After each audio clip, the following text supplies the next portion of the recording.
ಒಬ್ಬ ಮನುಷ್ಯನ ಅಸಹಾಯಕ ಪರಿಸ್ಥಿತಿ ಆತನನ್ನು ಎಲ್ಲಿವರೆಗೂ ಕರ್ಕೊಂಡು ಹೋಗ್ಬಿಡುತ್ತೆ ಅಂದರೆ ಆತನ ಇಡೀ ವ್ಯಕ್ತಿತ್ವವನ್ನೇ ಬುಡಮೇಲು ಮಾಡಿಬಿಡುತ್ತೆ. ಇಟ್ ಮೀನ್ಸ್ ದಟ್ ಏನಂದರೆ ಆತನನ್ನು ನೋಡುವ ದೃಷ್ಟಿಕೋನ ಬದಲಾಗ್ಬಿಡುತ್ತೆ. ಎಷ್ಟು ಬಲಿಷ್ಠನಾಗಿರ್ತಾನೆ, ಎಷ್ಟು ಒಳ್ಳೆ ವ್ಯಕ್ತಿತ್ವವನ್ನು ರೂಢಿಸ್ಕೊಂಡಿದ್ರೂ ಕೂಡ ಆತ ಅಸಹಾಯಕನಾಗಿ ನಿಂತಾಗ ಜನ ಆತನನ್ನು ಅಯ್ಯೋ ಪಾಪ ಅನ್ನೋ ಕರುಣೆಯಿಂದ ನೋಡೋದಕ್ಕೆ ಪ್ರಾರಂಭ ಮಾಡಿಬಿಡ್ತಾರೆ. ಆ ಕರುಣೆ ಆ ಮನುಷ್ಯನನ್ನು ಎಷ್ಟು ಕುಗ್ಗಿಸುತ್ತೆ ಅಂದರೆ ನಾನು ಇಷ್ಟರ ಮಟ್ಟಿಗೆ ವೀಕ್ ಆಗಿದ್ದೀನಾ ಅನ್ನೋ ದೊಡ್ಡ ಕನ್ಫ್ಯೂಷನ್ ಅವನಲ್ಲಿ ಪ್ರಾರಂಭ ಆಗಿಬಿಡುತ್ತೆ.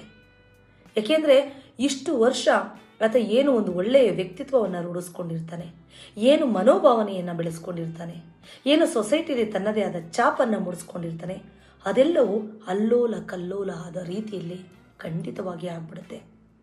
ಯಾಕೆಂದರೆ ಜನರ ದೃಷ್ಟಿಕೋನದಲ್ಲಿ ಏನೋ ದೊಡ್ಡ ಅನಾಹುತ ಆಗ್ಬಿಟ್ಟಿದೆಯೇನೋ ಅನ್ನೋದು ಪರಿಣಾಮಕಾರವಾಗಿ ಆತನ ಮೇಲೆ ಪ್ರಭಾವವನ್ನು ಬೀರ್ಬಿಡುತ್ತೆ.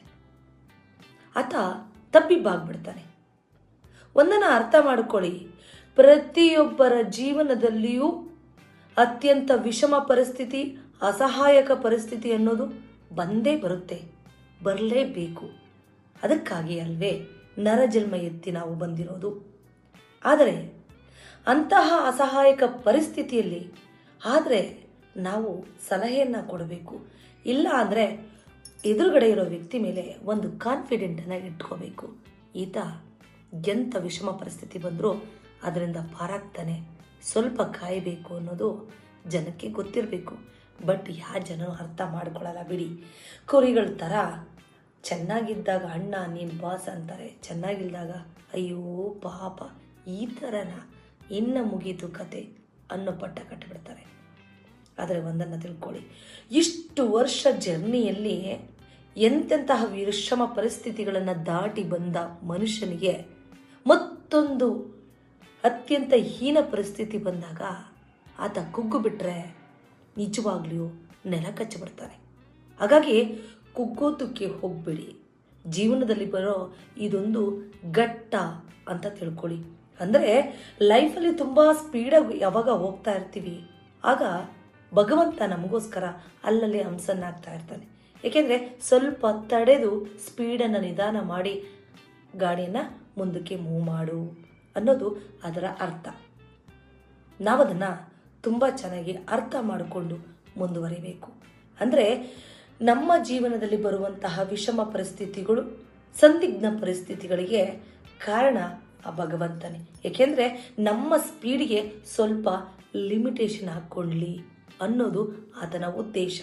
ಅಂದರೆ ರೀಸ್ಟಡಿ ಆಗಲಿ, ನೀಟಾಗಿ ಏನಿದೆ ಅನ್ನೋದು ಕರೆಕ್ಟಾಗಿ ಸಿದ್ಧತೆ ಮಾಡ್ಕೊಳ್ಳಿ, ಮತ್ತೆ ಸ್ಪೀಡ್ ಜೋರು ಮಾಡೋದಕ್ಕೆ ಅದು ಸಹಾಯ ಮಾಡುತ್ತೆ.